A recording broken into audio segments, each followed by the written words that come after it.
بسم اللہ الرحمن الرحیم. Welcome to Fasih educators daily حدیث.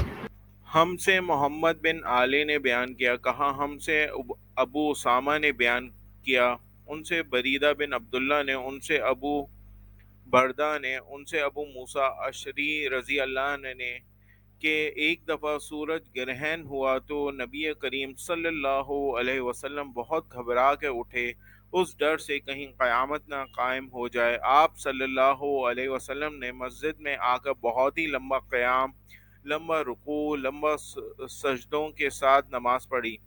میں نے کبھی آپ صلی اللہ علیہ وسلم کو اس طرح کرتے نہیں دیکھا تھا.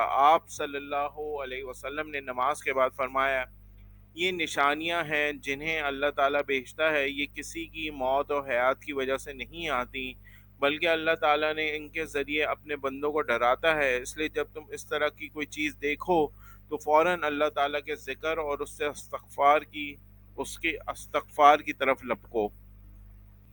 Narrated Abu Musa, the sun eclipsed, and the prophet got up, being afraid that it might be the hour, day of judgment. He went to the mosque and offered the prayer with the longest qiyam, bowing and prostration that I had ever seen him doing. Then he said, these signs which Allah sent do not occur because of the life or death of somebody, but Allah make his worshipper afraid by them. So when you see anything thereof, proceed to remember Allah, invoke him and ask for his forgiveness.